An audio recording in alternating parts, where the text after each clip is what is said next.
Fala pessoal, estamos aqui para mais um episódio do podcast Pro Café. Estou aqui eu, Alexandre, o Alisson e o Carlos Henrique para falar hoje para vocês de nutrição. É uma etapa importante, uma etapa que todo mundo aguarda, todo mundo fica ansioso para começar essa parte de adubação no cafeeiro. E é uma etapa, né, Alisson, que ela não começa agora, ela começou lá atrás em maio com a análise de solo bem feita. Sim. E uma análise de solo bem feita é no lugar correto, com a ferramenta correta, né? Levando para um laboratório de qualidade até chegar na mão de um agrônomo especializado, capacitado para fazer uma interpretação bem feita, uma recomendação bem feita. E o que a gente vê muitas vezes é o seguinte, as pessoas ainda querendo, não, eu fiz essa análise de solo aqui, mas não fiz de todos os talhões e quer usar para tudo. Ainda temos isso na cafeicultura, ou querendo fazer com enxadão. E teve até um trabalho feito por você, né, onde mostrou as diferenças das coletas. Então, para a gente trazer essa informação, vamos começar falando de análise de solo? Sim. A análise de solo é o fator primordial, é super importante. Sem uma análise de solo, nada consegue ser bem feito. Tudo começa com uma análise de solo bem feita, né? Sem isso, nada resolvido.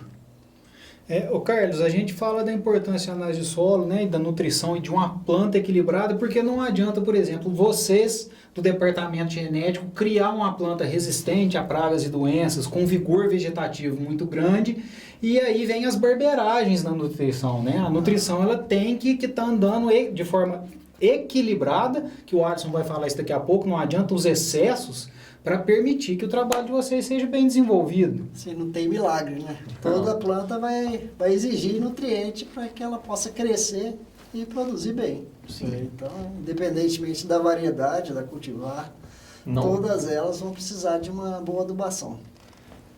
E assim, o Xande, é importante, né, a gente até achar aqui pro pessoal que nós vamos fazer uma série de nutrição e fertilidade do cafeeiro. Nós vamos falar bastante sobre isso em diversos podcasts, né? A gente vai falar pra caramba sobre isso, começando lá da análise de solo, passando pelas leis da fertilidade, chegando em nutriente por nutriente, até finalizarmos com a interpretação de uma análise de solo de uma maneira para promover uma adubação e uma correção equilibrada.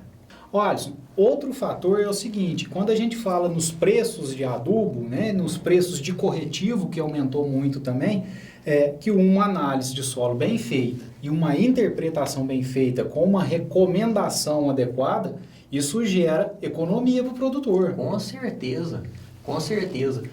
Como eu disse lá no início, tudo começa com a análise de solo bem feita. Se a análise de solo for mal feita, como que pode dar certo? Né? Os nutrientes vão ter vindo de forma errada, subestimado ou superestimado. Se vier subestimado, eu vou fazer uma adubação maior do que o necessário. Se vier superestimado esses nutrientes na análise de solo, eu vou fazer uma adubação menor do que o necessário.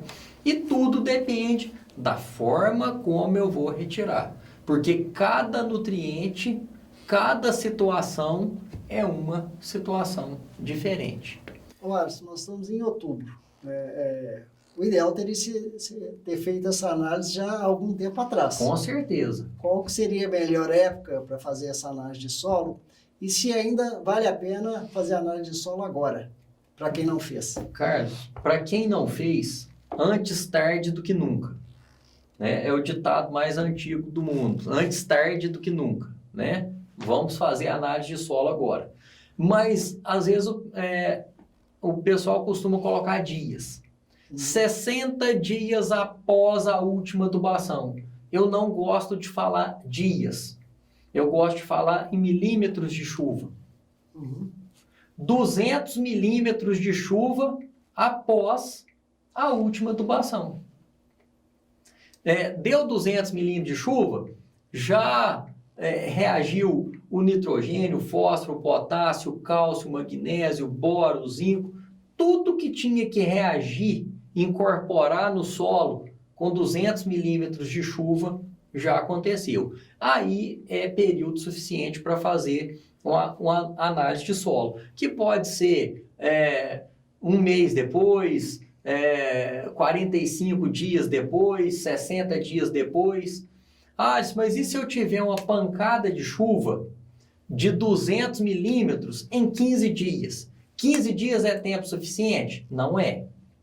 Porque é tempo suficiente para incorporação do nutriente, mas não é tempo suficiente para absorção da planta. Então não é só os 200 milímetros também. É 200 milímetros com pelo menos 30 dias. O que acontece? O produtor ele vai fazer a análise de solo, mas ele vai retardando isso, deixando para depois. Aí, quando ele chega lá no laboratório, ele quase deixa a Carol louca, porque ele quer aquela amostra ficando pronta em uma semana, em 10 dias. Sim. Só que ele quer fazer isso no período de pico. Então, me dá uma justificativa, e nas fazendas que eu dou assistência, eu faço isso. O Alisson, eu vejo que faz isso porque a gente vê as amostras chegando lá e muitas vezes leva para ele. Por que não fazer isso? Se a última adubação nossa vai ser finalzinho de fevereiro, começo de março, por que não lá em final de abril, começo de maio, já está com tudo pronto, você ainda tem uma umidadezinha no solo, mais fácil para você retirar a amostra. E o valor do adubo, desde quando o mundo é mundo, ele é mais barato, lá atrás. Você antecipa a tua compra, você compra adubo mais barato, você pega o laboratório vazio. Você pega o corretivo mais barato e outra, você já traz esse corretivo antes de ter fila lá para poder. Então, você consegue fazer tudo funcionar. A engrenagem funciona melhor. É só vantagem. E aí o produtor quer deixar para tirar quando? No meio da colheita, depois da colheita. E aí aí o laboratório chega e pede 21 dias para entregar. Ele acha ruim, que a culpa é do laboratório. Vamos voltar lá na adubação desse ano? Uma coisa... Eu estou falando 200 milímetros, né? Quem fez a adubação em fevereiro não teve 200 milímetros. Está sobrando nutriente para a florada. Não teve os 200 milímetros. Sim, mas assim, de maneira geral, qual seria a melhor época para você fazer o seu programa de adubação? Carlos, nas fazendas que eu presto assistência, todo mundo está com a análise em mãos em abril. Todo mundo está com a análise em mãos em abril. A nossa grande compra de adubo, geralmente, é maio, junho. Nós temos um grupo de compras em Boa Esperança, chama Grupo Café Faz Bem. O Henrique é o agrônomo do Grupo Café Faz Bem, junto comigo. Ele que dá todo o direcionamento técnico para o Grupo Café Faz Bem. E nós, juntos, fizemos uma análise. Faz 10 anos que o Henrique está lá. Esse ano vai fazer 11 anos. Em 10 anos, a compra de adubo, 8 anos foi mais barato a antecipação, 1 ano empatou e 1 ano perdeu. Então, em 10 anos, de empate a vitória, é 9-1.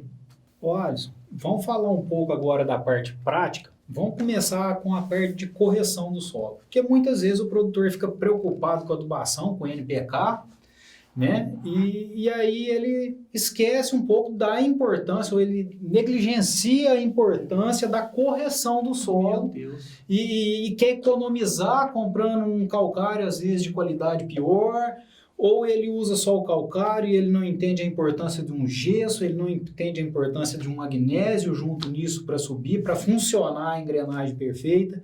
Então, o que você pode falar de forma resumida da importância da calagem em cima disso? Sem uma calagem bem feita, sem uma correção de solo bem feita, a adubação fica cambeta. É o que eu costumo dizer, a grande discussão do cafeicultor é quantos quilos de N, quantos quilos de nitrogênio ele pôs. É 300, é 400?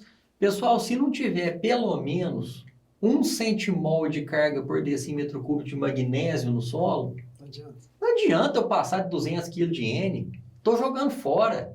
É uma grande besteira.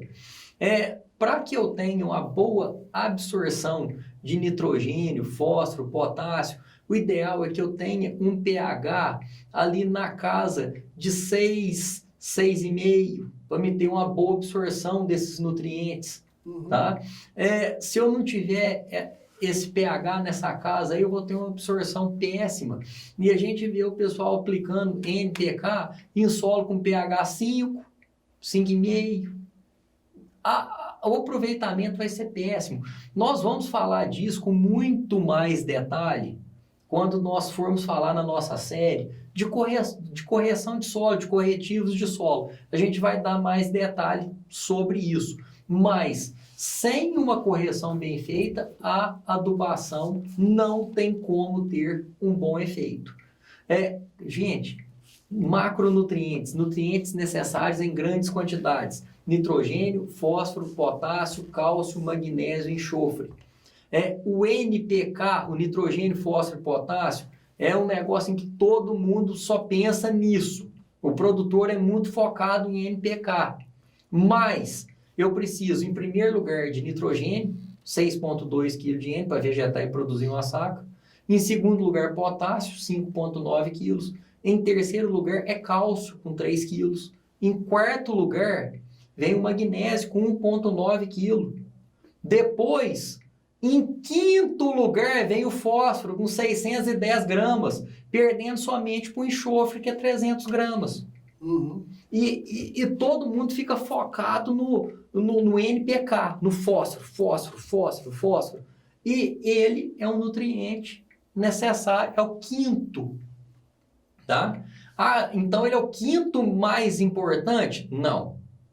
Todos os nutrientes são igualmente importantes, macro e micronutrientes. Que a lei do mínimo fala que a produtividade das culturas é limitada pelo nutriente que está deficiente. Exato. Mesmo que os demais estejam em quantidades adequadas. Então, 1 kg de boro limita a produção tanto quanto 300 kg de nitrogênio. Nós vamos falar disso, né? Fazer Sim, uma série de detalhes. podcasts com muito mais detalhes, falando aí da importância da correção e tudo mais. E vamos entrar em algumas particularidades, né? Para aprofundar. Sim. Mas, de uma maneira geral, vamos falar agora, então, da adubação. Produtores que dividem em 4 adubações, produtores que dividem em 3 adubações e que estão querendo fazer agora e quando começa. Eu, geralmente, prefiro parcelar em 4 adubações para não dar picos de nitrogênio. Então, por isso, eu prefiro 4 parcelamentos em relação a 3. Tá? Nosso grande mestre, professor, o Antônio Vander, né? Ele falava das 3 adubações, finados, Natal e Carnaval. Perfeito, né? É uma maneira muito simples e fácil, né, e rápida do produtor estar sempre atento. Então, início de novembro, final de dezembro e ali final de fevereiro. As 3, se fosse dividir em 3. Eu prefiro dividir em 4 adubações para a gente não ter esses alguns picos de nitrogênio. As 4 adubações eu iniciei um pouquinho antes do finados, né? Um pouquinho antes do início de novembro. Eu gosto de deixar para segunda quinzena de outubro.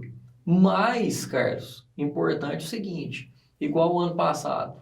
O ano passado, a florada aconteceu na primeira semana de novembro. Então, nós tivemos que atrasar as adubações.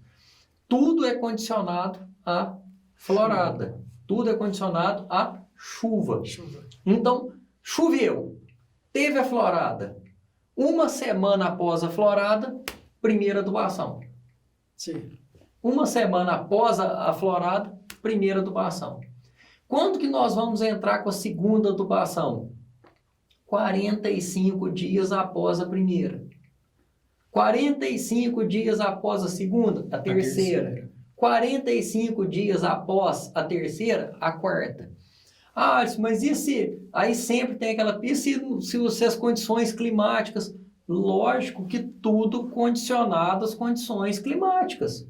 Se as condições forem desfavoráveis, a gente antecipa o 40, os 45, posterga os 45. Excesso de chuva é uma situação, falta de chuva, outra situação. Você é mais favorável a adubar com data definida, por exemplo, de 45 em 45 dias, e aí você vai utilizar os seus produtos de acordo com a disponibilidade de água, né, principalmente no caso do nitrogênio, ou você esperar a chuva para fazer a adubação? Carlos, assim, quando a gente pensa em data para cafeicultura é algo complicado. Programação das adubações, eu gosto de estar sempre fazendo adubação no seco. Eu não gosto de adubar nem depois de chuva, nem ficar esperando a previsão de chuva, ou seja, eu gosto de trabalhar mais com nutrientes seguros. Pensando em nitrogênio, que é o grande X da questão, Sim. eu prefiro trabalhar com nitrato. Tá? Uhum. Mas e a ureia protegida? Bom também. E os fertilizantes de lenta liberação? Bom também. Tudo isso funciona muito bem. Mas ureia branquinha, eu acho que é um negócio, Carlos, que a cafeicultura moderna devia arriscar do calendário. Porque eu esperar a chuva para me adubar... Porque a grande verdade, Carlos, é o seguinte: adubar num solo úmido que vai secar é muito pior do que adubar num solo seco, com ureia. Então, se eu tiver que escolher, é preferível colocar ureia no solo, que não é bom, mas é preferível colocar ureia branquinha num solo seco e esperar a chuva, do que pegar, nossa, choveu 100 milímetros. Eu venho e entro com adubação de ureia. E abre aquele solão em cima e não chove mais. É muito pior. Você vai lá na lavoura, o cheiro de amoníaco tá ardendo no nariz. Então, adubação nitrogenada, no mínimo, ureia protegida e nitrato, tá? Fertilizantes de liberação lenta, maravilha, beleza, excelente, mas adubação mais ou menos por data. E eu tenho muito mais medo de excesso de chuva do que de falta de chuva, no caso de uma adubação por data. Mais ou menos por data. Ô Alisson, o pessoal falava ainda, né, que tipo a ureia, a branquinha, a ureia convencional, Sim. Ela era boa para o pequeno produtor, que ele tá vendo a chuva e vai. Eu acho que ela não é boa nem para o pequeno produtor. Não. Porque se a gente pensar nisso, o pequeno produtor, ele vive ali do sítiozinho dele, numa propriedade com poucos hectares de café, ele não pode errar, ele tem que ter produtividade alta, porque aquilo é o sustento dele, da família dele. E muitas vezes vão pensar que esse cafeicultor é um cafeicultor de montanha. E aí ele tem o quê? Um café um pouco mais adensado, um excesso de folha e matéria orgânica embaixo do pé, e ele vem com essa ureia comum, convencional, e ainda joga por cima dessas folhas, né? Ou seja, ele está perdendo mais ainda. Então, eu acho que esse pequeno produtor, ele também deveria parar de usar e vamos para os produtos de liberação lenta, né? A ureia protegida, liberação lenta, o nitrato. O assunto fertilidade e nutrição é um assunto muito extenso, muito amplo, e nós vamos então trazer uma série de episódios abordando esse tema fertilidade e nutrição, que é de grande interesse de todos na cafeicultura. Bom, pessoal, por hoje é isso. Espero que vocês tenham gostado. Obrigado, Alisson. Obrigado, Carlos. E lembrando, curta aqui nosso vídeo, deixe seu comentário, visite nossa página no YouTube, visite nossa página no Instagram, deixe lá seu comentário, sua dúvida para a gente estar respondendo. Grande abraço aí a todos aí.